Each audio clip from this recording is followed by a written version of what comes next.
Assalamualaikum warahmatullahi wabarakatuh.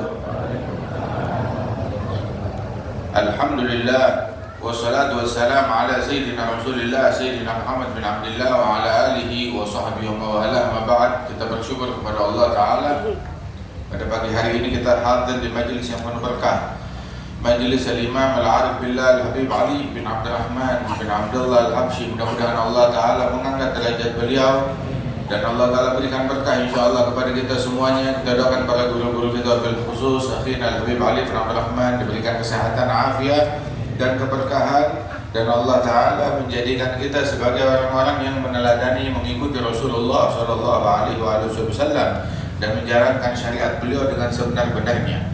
Sebab Nabi besar Muhammad SAW diutus oleh Allah Subhanahu wa Ta'ala mengajarkan kepada kita kemaslahatan untuk dunia dan akhirat. Bukan cuma urusan akhirat aja, tetapi urusan dunia juga. Rasul sallallahu alaihi wasallam mengajarkan kepada kita cara sholat yang benar, cara puasa yang benar, cara zakat yang benar, cara haji yang benar. Begitu juga kita diajarkan cara bertransaksi jual beli yang benar. Rasulullah sallallahu alaihi wasallam bilang di dalam hadis, "Khudhu anni manasikakum." Ambil dari saya cara manasik kalian, cara peribadatan kalian. Nabi juga bilang, "Shallu kama ra'aitumuni usalli." Salatlah kalian seperti kalian melihat aku salat. Begitu juga di dalam jual beli dan bertransaksi diatur oleh Rasulullah sallallahu alaihi wasallam apa yang boleh, apa yang tak boleh. Apa persyaratannya diatur oleh Nabi besar Muhammad sallallahu alaihi wasallam. Nabi Muhammad di dalam hidupnya pun beliau itu masuk ke pasar. Beliau masuk ke pasar, bertransaksi di pasar, kemudian juga melakukan inspeksi di pasar. Pemeriksaan di pasar dilakukan oleh Rasulullah untuk menerapkan syariat beliau, syariat Allah Ta'ala diterapkan di dalam pasar tersebut. Sehingga pernah satu kali Rasul Sallallahu Alaihi Wasallam saat masuk ke pasar, beliau itu melihat ada orang jualan tepung gandum.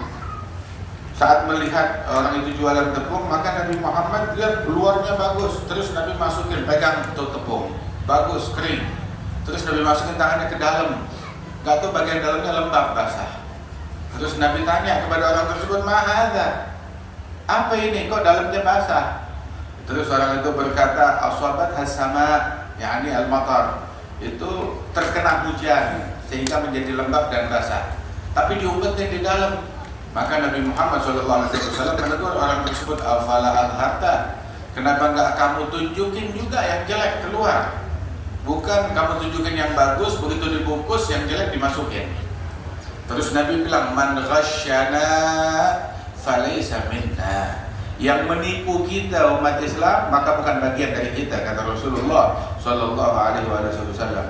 Karenanya Imam Al-Haddad dalam Nasaih Diniyah menyebutkan bahwa min asbab su'il khatimah, di antara sebab-sebab seseorang matinya su'il khatimah adalah ketika dia menipu kaum muslimin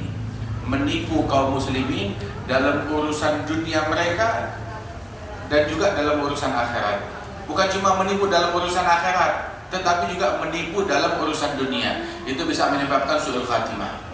Menipu dalam urusan akhirat, menipu dalam fatwa, ya, fatwa palsu, ataupun juga yang halal dibilang haram, yang haram dibilang halal. Itu juga penipuan dalam fatwa tersebut. Itu bisa menyebabkan su'il khatimah, menipu kaum muslimin dalam urusan akhirat ataupun dalam urusan dunia. Dia bawa barang palsu ataupun juga dia berikan barang yang cacat. Itu sebagai para imam Abu Hanifah, itu dia jualan ada beberapa bisnis yang dilakukan. Itu di antara barang yang dijual itu dia menjual pakaian. Itu satu kali dia beli sebuah pakaian secara partai dalam jumlah besar. Kemudian di situ dikasih tahu ada satu baju yang cacat. Akhirnya dia bilang pesan kepada wakilnya di perusahaan tersebut. Dia bilang, "Ini baju dijual, tapi yang cacat jangan dijual. Kalau ada orang mau beli kasih tahu kalau di situ ada cacatnya." Maka Orang tersebut, ya dia terima, dia setujui. Wakilnya Abu Hanifah. Tahu-tahu ada pembeli bilang, ini dagangannya Abu Hanifah, saya mau beli semuanya. Saya mau beli semuanya, itu dengan jumlah uang yang sangat banyak. Saya beli semuanya, saya borong. Ya orang kalau dia melihat duit kadang lupa, gelap mata. Akhirnya dijual semuanya. Dia kasih kabar kepada Abu Hanifah, alhamdulillah barang semuanya udah laris, laku semuanya. Abu Hanifah tanya, yang dipikirkan bukan lakunya dulu, tapi yang dipikirkan barang yang ada cacatnya kamu jelaskan nggak ke pembeli? Belum, saya lupa menjelaskan. Cari pembeli tersebut, kasih tahu kepada dia, pembelinya udah nggak ada, udah pergi, udah meninggalkan negeri kita. Sehingga akhirnya Abu Hanifah bilang, kalau emang udah gak ketemu pembelinya, maka pertama itu duit pisahkan, ya, modalnya dikeluarin, kemudian sisanya sedekahin di jalan Allah Subhanahu wa Ta'ala. Saya nggak mau ada harta yang syubhat, yang tidak baik masuk mencemari harta milik saya, kata Abu Hanifah radhiyallahu anhum wa radhiyallahu. Dan inilah pemikiran orang yang zaman dahulu, para ulama, para ulil wasalin, pemikiran mereka seperti ini. Sekali Rasulullah SAW masuk ke pasar. Tatkala masuk ke pasar, Nabi melihat tuh di dalam pasar tersebut ada orang jualan kurma. Ada satu kurma Madinah, satu lagi kurma Basrah. Kurma Madinah kecil-kecil, kurma Basrah itu besar-besar, bagus kurmanya. Maka Nabi nanya, ini berapa harganya kurma Basrah? Si penjual bilang, saya menjual kurma dari Basrah ini, ya, sekilonya itu seharga 2 kilo dari kurma Madinah. Jadi kurma Madinah 2 kilo, barter dengan kurma Basrah cuma dapat 1 kilo. Nabi bilang, itu namanya riba. Itu namanya riba. Menjual makanan dari jenis makanan yang sama-sama kurma, akan tetapi nilai timbangannya berbeda. Yang ini 2 kilo, yang ini 1 kilo. Kalau mau barter makanan dari jenis yang sama, kurma sama kurma, beras sama beras, gandum sama gandum, susu sama susu. Kalau dia mau barter makanan dari jenis yang sama, itu disyaratkan kadarnya dan ukurannya dan timbangannya juga sama. Kalau beda, itu namanya riba. Dan riba itu adalah perbuatan dosa besar. Itu dalam hadis itu kata Nabi Muhammad, riba itu ada 30 sekian pintu. Yang paling rendah, yang paling ringan dosanya sama seperti seorang anak berzina dengan ibunya sendiri. Ada nahabisul ayyakiha rajul ummah. Dosa riba yang paling ringan sama seperti seseorang berzina dengan ibunya sendiri. Wa inna arba riba, masuk dalam kategori riba yang paling dahsyat, yang paling berbahaya, yang paling besar dosa riba. Tahu apa? Adalah tatawul rajul fi 'irdi akhihi muslim. Ketika seseorang membicarakan kehormatan saudaranya muslim, dia menodai kehormatan saudaranya muslim dengan lidahnya. Itu masuk kategori riba yang paling dahsyat. Kalau dosa riba paling ringan, itu seperti berzina dengan ibu sendiri. Zina aja udah parah, ini zina dengan ibu sendiri. Nah, ini bagaimana kalau riba yang paling tinggi? Apa riba yang paling tinggi? Ngatain orang, mencaci orang, gosipin orang. Hati-hati, jaga mulut kita. Jangan ngegosipin orang, jangan bicarakan keburukan orang. Ya, cocok gak cocok sama orang ya silakan, tetapi tidak dihalalkan kita membicarakan keburukan orang lain, mencaci orang lain, mengomentari dengan komentar buruk terhadap orang lain, siapapun orangnya, mau orangnya tetangga, ataupun orangnya sahabat rekan di kantor, ataupun orang tersebut calon presiden, calon pejabat, anggota dewan, belum jadi ataupun udah jadi, nggak boleh dikatain, nggak boleh dicaci. Ngapain kita ngomentarin orang yang kagak ngaruh? Komentar kita nggak ngaruh buat urusan dunia, nggak ngaruh. Peraturan nggak jadi berubah, undang-undang nggak jadi berubah dengan komentar kita, dunia nggak jadi berubah dengan komentar kita. Tahu yang berubah apa? Yang berubah adalah dosa kita makin bertumpuk di hadapan Allah Subhanahu wa Ta'ala. Awas, hati-hati, jangan ngomong-ngomongan yang buruk terhadap orang lain, siapapun orangnya. Jaga mulut kita. Terus Rasul Shallallahu Alaihi Wasallam, beliau pun juga dahulu berniaga, berdagang. Dan di dalam perdagangan Rasul SAW beliau menunjukkan amanat yang luar biasa, kejujuran yang luar biasa. Dan dagang yang diajarkan oleh Rasulullah nggak pakai bersumpah, wallahi sekian, wallahi sekian. Jangan sumpah urusan dagangan walaupun jujur, apalagi bohong. Urusan dagangan pakai sumpah, nggak usah pakai sumpah. Saya jujur, jujur aja nggak pantas pakai sumpah, apalagi bohong. Urusan dagangan, wallahi saya belinya sekian, wallahi modalnya sekian. Ada celaka dari penjual begitu atau pembeli dari wallahi tallahi ketika memasukkan nama-nama Allah Ta'ala, sumpah serapah di dalam bisnis dan jual belinya tersebut. Kemudian Rasulullah SAW beliau mengajarkan kepada kita, seseorang kalau masuk pasar baca doa pasar. Diajarin tuh doa pasar. Apa tuh doa pasar? Kita masuk masjid ada zikirnya, ada doanya. Masuk rumah ada zikirnya. Masuk WC ada zikirnya. Masuk pasar juga ada zikirnya. Ada zikir pasar. Diajarkan oleh Nabi Muhammad, orang kalau masuk pasar dia baca doa la ilaha illallah wahdahu la syarikalah lahul mulku wa lahul hamdu yuhyi wa yumit wa huwa hayyun la yamut biyadihil khair wa huwa ala kulli syai'in qadir. Itu yang membacanya kata Nabi itu dituliskan 1 juta hasanat, dihapuskan 1 juta sayiat kesalahan, dimaafkan oleh Allah Ta'ala, dan diangkat 1 juta derajat dengan dia membaca tersebut. Jadi orang yang baca doa pasar belum transaksi, dagangannya belum laku, dia udah untung besar dari Allah Subhanahu wa Ta'ala. Masuk pasar kayak begitu. Para sahabat Rasul sallallahu alaihi wasallam itu di antara mereka yang kerjaannya nongkrong di masjid. Ada juga sahabat yang kerjaannya itu tiap hari itu nongkrong di pasar. Datang ke pasar. Itu satu kali tuh satu sahabat dia duduk di masjid, dia bilang sama sahabat-sahabat lagi duduk, ayo sekarang waktunya kita ke pasar. Tiap hari ke pasar. Sampai muridnya bilang, wahai guruku, wahai imam, mau ngapain ke pasar? Kamu ke pasar nggak beli barang, nggak jual barang, cuma muter aja. Beli barang kagak, jual barang kagak, cuma muter di pasar. Dia bilang, saya ke pasar itu untuk menyapa kaum muslimin, ngasih salam kepada kaum muslimin. Ada yang mau nanya tentang ilmu, dijelaskan. Datang ke pasar, assalamualaikum, assalamualaikum, assalamualaikum, assalamualaikum. Begitu kerjaan sahabat Rasulullah sallallahu alaihi wasallam. Islam tetap ada di masjid, ada syariat Islam, di pasar ada syariat Islam. Sayyidina Umar bin Khattab radhiyallahu anhu, beliau dahulu berkata, man lam yatafaqqah fi dinina fala yabi' fi suqina. Beliau bilang, barang siapa yang tidak mengerti ajaran agama kami, nggak belajar hukum jual beli, hukum muamalah di dalam Islam, maka jangan transaksi di pasarnya kami. Kenapa? Akhirnya meracuni pasar kaum muslimin dengan duit yang haram.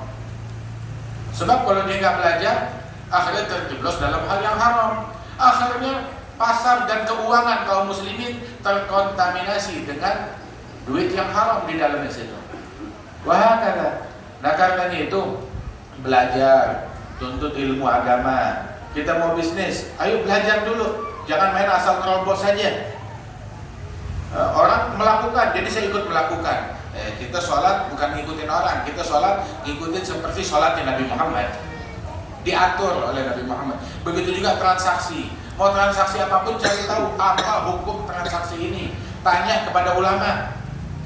Gak disebutin di pengajian, ya kagak disebutin di pengajian, pada tidur semuanya, gak nyambung. Suruh hitung-hitungan, suruh ini. Ya, belajar, datang kepada ulama, tanya tentang hukum transaksi ini, hukum transaksi itu, tanya hukumnya kepada ulama. Cari tahu, selamatkan agama kita, selamatkan diri kita. Sebagaimana kata Sayyidina Umar bin Khattab, kalau nggak ngaji, nggak belajar, jangan transaksi di pasar yang kita akan merusak daripada pasar kaum muslimin. Itu ada sebagian salihin itu satu kali dia punya bisnis ngirim barang dagangan tuh dari India, satu kapal dia kirim. Alhasil dia diinfokan, kebetulan dia ada di kota Tarim, dia diinfokan bahwasanya bisnis yang dia kirim itu barang dagangan adalah gula yang dikirim itu tenggelam di lautan. Maka dia berkata bahwasanya gulanya saya, barang saya nggak mungkin tenggelam di lautan. Gula dagangannya orang bisa tenggelam, tapi kalau dagangannya saya nggak mungkin tenggelam hilang di lautan. Loh kenapa? Loh saya itu jangankan sedekah, zakat aja saya keluarin 2 kali setahun, saking ikhtiarnya dia. Saya nggak pernah terjeblos dalam praktek riba. Harta saya selalu saya keluarin zakat, bukan sekali, 2 kali saya keluarin zakatnya. Masa iya harta saya tenggelam di lautan? Nggak mungkin. Akhirnya dapat info beberapa hari kemudian, nyampe gulanya dia di pelabuhan. Dan diinfokan salah informasi. Waktu itu memang ada beberapa kapal yang ingin menuju ke Hadramaut, itu terkena badai. Kapalnya dia nggak jadi berangkat, telat berangkatnya. Begitu, subhanallah selamat nggak kena badai, nyampe ke Hadramaut. Dia bilang iya, gulanya saya nggak mungkin tenggelam di lautan. So dia tahu itu. Radhiyallahu anhum wa ardhahum. Nah karenanya itu tidaklah tenggelam harta di lautan atau terbakar di daratan, melainkan gara-gara terkontaminasi dengan hal yang gak beres di dalamnya, kemasukan riba atau gak dikeluarin zakatnya di jalan yang diridhoi oleh Allah Subhanahu wa taala. Itu harta kita pakai untuk mendekatkan kita kepada Allah Subhanahu wa taala. Dahulu juga para aulia wa shalihin banyak di antara mereka yang bertransaksi. Zakar al-Habib Hasan bin Abdullah bin Amr al-Syatiri, beliau bilang at-tijarah fiha al-barakah. Dalam jual beli itu, dalam berbisnis berkah. Walaupun gak ada yang laku barangnya, walaupun istilahnya rugi, saya dagang tapi rugi, walaupun rugi tetap berkah, tetap gak sunyi dari keberkahan. Ketika dia melakukan bisnis jual beli tersebut, tetap berkah rezekinya dia, asalkan dia perhatikan syariat Allah Jalla Jalaluhu wa ta'ala ta'zamatuh. Itu diantara para aulia wa shalihin yang kerjanya berbisnis, dia berdagang, akan tetapi gak pernah ketinggalan sholat jamaah, nggak pernah ketinggalan hadir majelis, nggak pernah ketinggalan qiyamul lail dan tahajud. Ada Imam Junaid bin Muhammad Al-Baghdadi, Sayyidut Ta'ifah, pemimpin ahli tasawuf di zamannya, rujukan marja para aulia wa shalihin sampai zaman kita sekarang, Al-Imam Junaid bin Muhammad. Atau Imam Junaid bin Muhammad disebutnya Junaid Al-Gawariri. Dia jualan kristal, jualan botol, jualan kristal, barang pecah belah. Itu satu kali saat dia sedang jualan, ada orang pembeli, pas sudah mau masuk waktu zuhur, lagi mau tutup toko, ini orang masuk. Dari sebelum zuhur dia udah masuk, dia milih barang. Dia bilang, saya udah mau tutup, bentar lagi saya mau tutup, mau sholat zuhur di masjid. Sampai turun, bentar, saya lagi mau memilih. Sampai akhirnya adzan, ini orang masih memilih. Udah saya tutup, gak jadi beli. Bilang, udah ini barang saya. Junaid akhirnya marah, mana barang yang kamu mau beli? Ini dia, ini barang yang kamu mau beli. Dibanting, dipecahin. Kenapa? Sebab nggak ada orang yang datang di waktu sholat mau beli barang, itu bukan manusia, itu syaitan namanya. Mau datang nanti, begitu ini kagak bawa berkah, dibanting oleh beliau. Radhiyallahu anhu arba. Wahakata, hingga dagangannya berkah, bisnisnya berkah. Kenapa dia mengutamakan syariat Allah Subhanahu wa taala? Ini orang kalau lagi rapat urusan bisnis, hatta sampai sholat ditunda, sampai keluar dari waktunya, sholat ditunda. Walau sempat hadir majelis, sebaik-baiknya dunia yang mensupport kita, yang membantu kita untuk makin tekun dalam sholat, nggak ketinggalan takbiratul ihram bersama imam gara-gara dunia, ketinggalan takbiratul ihram gara-gara dunia, ketinggalan sholatul jamaah gara-gara dunia, nggak jadi bangun malam, ada dunia yang bawa sial, yang kayak begitu. Tapi dunia yang berkah membuat kita tuh nggak ketinggalan wirid, nggak ketinggalan zikir. Orang dulu tuh sampai tuh di tokonya tuh punya Quran di tokonya. Saat dia transaksi, pembeli atau penjual, pembelinya udah pergi, maka dia lanjut baca Qurannya. Dia punya hataman, satu hataman yang dibaca di rumah, ada lagi hataman yang dibaca di toko, di pasar. Itu hataman pasar bisa seminggu sekali atau 4 hari sekali dia bisa hataman di pasar. Mau ada penjual atau ada pembeli, nggak ada pembeli, tetap untung besar dari Allah Subhanahu wa taala. Ini sekarang dihabiskan waktu menunggu pelanggan dipakai buat nonton, buat handphone, buat hal yang tidak baik, buat hal yang enggak, buat medsos. Orang dulu nunggunya itu adalah dengan Al-Quran, dengan berzikir kepada Allah Jalla Jalaluhu Ta'ala Tadaratu. Mudah-mudahan Allah Ta'ala berikan berkah kepada kita sekalian, dan Allah Ta'ala berikan ridha dan ampunannya kepada kita sekalian. Makanya orang dulu tuh dunianya berkah, akhiratnya berkah. Ini terakhir itu mereka punya toko, satu toko kelontong di mana namanya di pasar. Bukanya kapan? Sholat subuh berjamaah, masih duduk di masjid sampai isyraq, sampai duha, sholat duha, pulang ke rumah sarapan, jam 8 baru buka toko. Jam 11, setengah 12 siang udah tutup toko, dia sholat jamaah di masjid, pakaian udah bersih, sholat jamaah di masjid. Habis zuhur kadang buka sedikit, kadang langsung pulang ke rumah, baru buka lagi habis asar. Sampai sebelum maghrib dia tutup, udah. Tapi dari toko yang kecil dia bisa kawinin anak yang 12 orang. Dia bisa berangkatin haji buat dirinya, bininya, anak-anaknya, mantunya sama cucunya. Meninggal dunia, ninggalin warisan sebanyak-banyaknya. Kerjanya cuma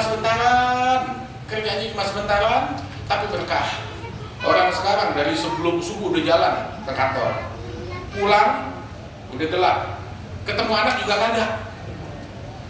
Pergi anak masih tidur, pulang anak udah tidur. Sampai kadang minggu atau Sabtu hari libur masih diteror, nggak sempat hadir kemana-mana. Sholat bolong-bolong ketinggalan, walau sempat sholat jamaah, sholat fardu aja udah susah.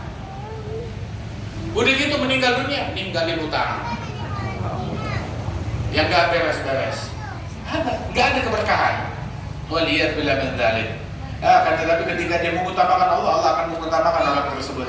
Mudah-mudahan Allah Ta'ala berikan berkah kepada kita sekalian. Allah menja'al jamana hadha jama'an marhuman, tafarruqna min ba'di tafarruqan ma'suma, wa la taj'al fina wa la minna wa la ma'ana syaqiyan wa la mahruma. Sallallahu alaihi sayyidina Muhammad nabiyil ummi wa ala alihi wasallam wa da'wana alhamdulillahi rabbil alamin. Assalamualaikum warahmatullahi wabarakatuh.